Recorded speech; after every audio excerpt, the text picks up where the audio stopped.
အားလုံးပဲမင်္ဂလာပါဟန်ကူကောကျောင်းမှာပြန်လည်ကြိုဆိုလိုက်ပါတယ်ဒီနေ့မှာတော့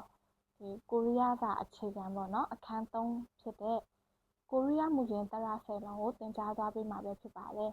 အဲ့တော့ကိုရီးယားစာမှာဆိုလို့ရှိရင်ဒီနဲ့တရရှိရပေါ့နော်အရှိအခန်းဒီမှာတော့ဒီနဲ့ပတ်သက်ပြီးတော့သင်ပေးသွားပြီဆိုတဲ့အတွက်ကြောင့်မလို့အခုကတော့တရထဲမှာမူရင်းတရ10လုံးကိုဒီနေ့သင်ကြားပေးမှာဖြစ်ပါတယ်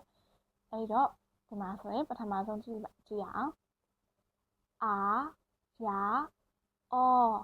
ယောအိုယိုဦးယူဒီအဲ့တော့ဒီမူရင်းတရ10လုံးကိုပေါ့နော်ဘယ်လိုရေးမလဲဆိုလို့ရှိရင်ဒီကိုရီးယားစာအရှိပိုင်းမှာပြောခဲ့တဲ့လိုမျိုးပေါ့နော် stroke တွေကဘယ်ကနေညာအပေါ်ကနေအောက်ဘယ်ကနေညာအပေါ်ကနေအောက်ပဲဆွဲရမှာဖြစ်တဲ့အတွက်ကြောင့်မို့အရင်ဆုံးပထမဆုံးတစ်လုံးအနေနဲ့အာဆိုတဲ့တရကိုဘယ်လိုရေးမလဲဆိုတော့အရင်ဆုံးတစ်ပြီးအလယ်မှာနှစ်တစ်ချက်နှစ်ချက်ပေါ့နော်ဒါပထမတစ်ချက်ပြီးရင်ဒီဘက်ကနှစ်ချက်ဒုတိယမြောက်ချက်အဲ့လိုမျိုးနှစ်ချက်ဆွဲပြရမယ်ပြန်ဆွဲကြည့်မယ်နော်တစ်ချက်ပေါ်ကနေအောက်ပြီးရင်အလယ်ကနေပြီးတော့ဘယ်ကနေညာလေးဆွဲပြလိုက်ရင်အာဆိုတဲ့တရလေးရတယ်ပြန်ဆွဲကြည့်မယ်အာအဲ့တော့အရှိပိုင်းမှာသင်ခဲ့တဲ့ဂီယော့ဆိုတဲ့ဂါလေးနဲ့ပေါင်းမယ်ဆိုရှင်သူဒီဂါအာဆိုလို့ရှိရင်ခါဖြစ်သွားမယ်ခါအာခါအဲ့လိုမျိုးပေါ့နော်နီအန်နာနဲ့ပေါင်းမယ်ဆိုရင်နာအာနာဖြစ်သွားမယ်သူအပေါ်ကနေအောက်ဘယ်ကနေညာဒီလိုမျိုးတစ်ချက်နှစ်ချက်ဆွဲပြရမယ်အဲ့တော့အာလေးပြီးသွားပြီဆိုလို့ရှိရင်အဲ့ခုနဥစ္စာလေးကိုမှဒီဘေးကိုထွက်တဲ့ဟာနှစ်ခုဖြစ်သွားပြီးတော့ယာဆိုတဲ့အတန်းလေးဖြစ်သွားမယ်ယာအပေါ်ကနေအောက်တစ်ချက်ပြီးရင်အလယ်နာလောက်ကနေပြီးတော့ငင်းကြောင်လေးနှစ်ကြောင်ကိုဘယ်ကနေပြီးတော့ညာလေးဆွဲပေးမယ်ဘယ်ကနေညာဘယ်ကနေညာအဲ့ဆိုရင်ယာဆိုတဲ့အတန်းပေါ့နော်အပေါ်ကနေအောက်ဘယ်ကနေညာဘယ်ကနေညာခုနအတိုင်းမှာနှစ်ကြောင်ဖြစ်သွားတာပေါ့နော်အဲ့မျိုးယာလို့ခေါ်တယ်အဲ့တော့အပေါ်ကနေအောက်နံပါတ်1နံပါတ်2ဘယ်ကနေညာနံပါတ်3ဘယ်ကနေညာဒါလေးကိုယာဟုတ်ပြီနော်အဲ့တော့ဂီယော့ခါနဲ့ပဲပြန်ပြီးတော့သွားကြည့်အောင်ခါ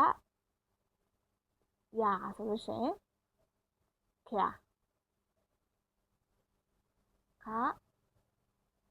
ယာခါအဲ့လိုမျိုးဖြစ်အောင်လို့နော်ဒီဟာရဲ့ဒီတရရဲ့အတန်းကြီးယာဆိုတဲ့တရအဲ့ဒီပြီးသွားရင်တတိယမြောက်တရဒီအော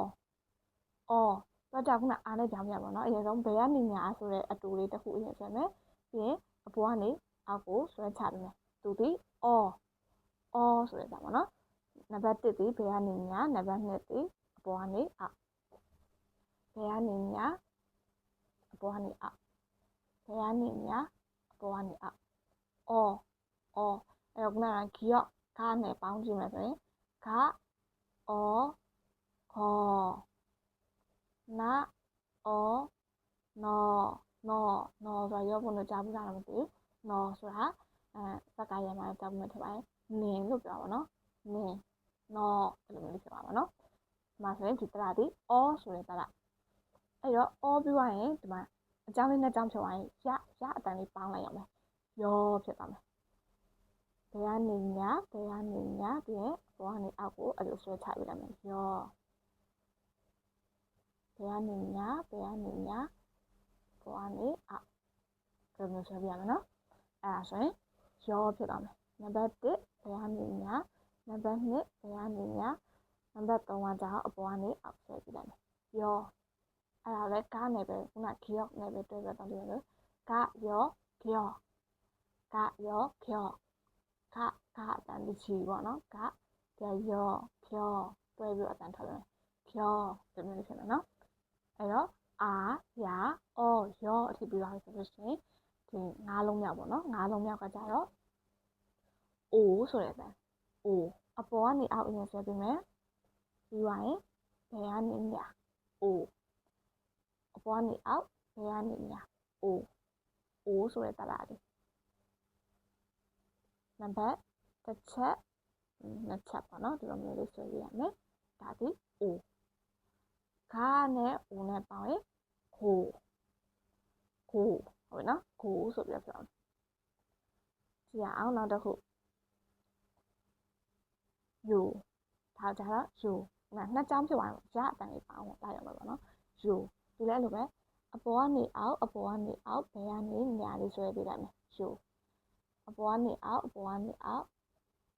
ကနေညာယူပေါ့နော်နံပါတ်1နံပါတ်2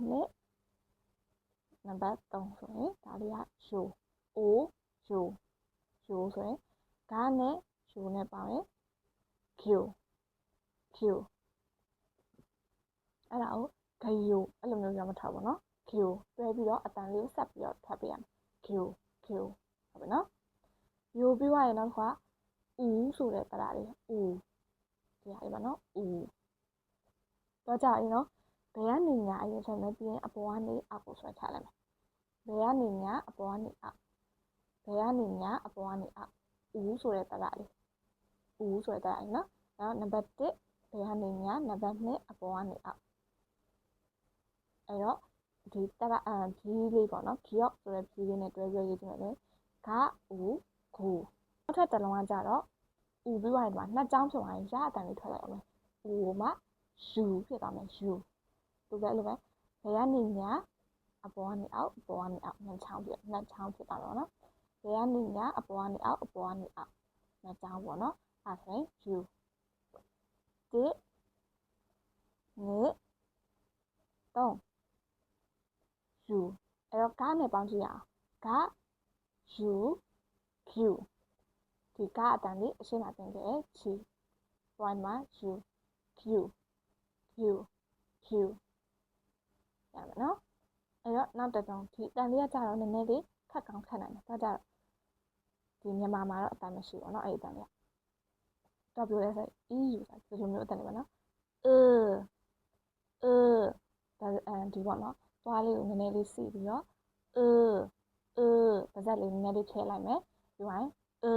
ဘယ်ချောင်းလေးကနေလာတဲ့အတန်အဲ့လိုမျိုးလေးဖြစ်မယ်နော်သွားကြလွယ်တယ်ဘယ်ကနေညာဆွဲလိုက်အောင်မယ်အဲ့ရောဂီယော့ဆိုတဲ့ဂျီလေးနဲ့ဆိုတဲ့ဂျီလေးနဲ့ပေါ့တရလေးနဲ့တွဲမယ်ဆိုရင်ဂဖြစ်လာမယ်ဒါလေးကဂျီဒါလေးကတရဟုတ်ပြီနော်အဲ့တော့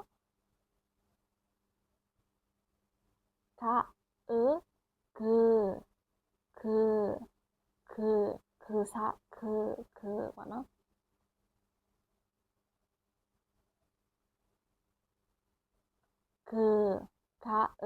ခဟုတ်ပြီနောက်ဆုံးတစ်လုံးလေးပေါ့နော်ဒီမူရင်းတရ10လုံးမှာနောက်ဆုံးတစ်လုံးလေးရတော့ခုနကတော့လဲနေဆိုဒါလေးကအထောင်လေးနော်သူ့ကြတော့အပေါ်ကနေအောက်တစ်ချက်လေးဆွဲပေးလိုက်အောင်မယ်အားကြတော့ E ဆိုတဲ့တရလေးပေါ့နော်အပေါ်ကနေအောက်တစ်ချောင်းလေးပဲဆွဲပေးအောင်မယ် E အဲ့လေးကိုဒီပေါ့နော်ဂီယော့ဆိုတဲ့ဒီလေးနဲ့တွဲသုံးလိုက်မယ်ဆိုရင်ဂါအီခီရမယ်နော်ခီအဲ့တော့ဒီတရဒီဥစ္စာကိုပြန်ကြည့်ရအောင်ဒီနေ့သင်ခဲ့ပေးတာကအာယာအောယောအိုယိုဦးယူဤဆိုတဲ့ဒီမူရင်းတရ10လုံးလေးကိုတင်လိုက်တာပဲဖြစ်ပါတယ်နောက်ထပ်သင်ခန်းစာတွေမှာပြန်ဆုံပါမယ်အားလုံးကိုကျေးဇူးတင်ပါတယ်감사합니다